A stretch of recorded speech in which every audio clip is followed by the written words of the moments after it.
My name is Peter Bamberger. I'm the Director of Research at the Smithers Institute of the ILR School at Cornell University. And I'm here today to talk to you about a new book that I co-authored along with Professor Sam Bacharach, the Director of the Smithers Institute here at Cornell. The book is titled Retirement and the Hidden Epidemic: The Complex Link Between Aging, Work Disengagement, and Substance Misuse, and What to Do About It. The book was published by Oxford University Press this past June,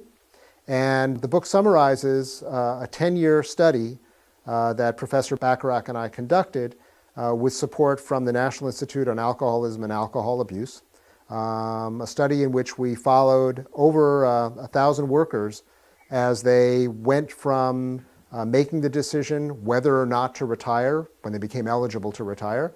and then following them through the process of retirement, observing how they adjusted to that retirement, and looking at the implications on their overall well-being, and in particular with regard to their use of alcohol and other drugs. The first interesting finding that we had that's in the book, as well as we talk about what the overall impact of retirement, full retirement versus bridge retirement, this partial retirement, might be on drinking behavior. So it gets complex because you're looking at different patterns of retirement and you're looking at all sorts of different drinking outcomes. So one of the findings, for example, that we have is that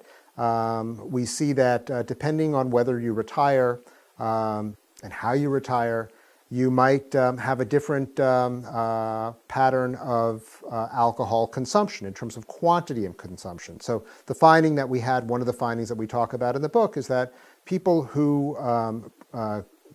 follow this pattern of bridge retirement, partially retire,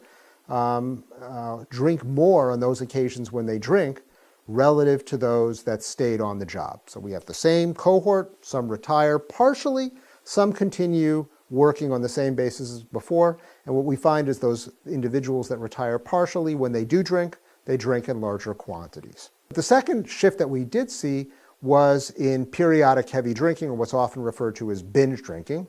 And what we found is that individuals who take full retirement when they're able to retire, especially initially able to retire,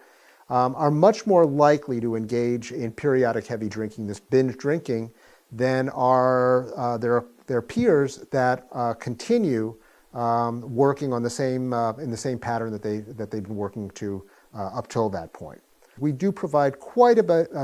of insight, a full chapter of insight into what one could do for their aging parent who they suspect may have some sort of substance related problem.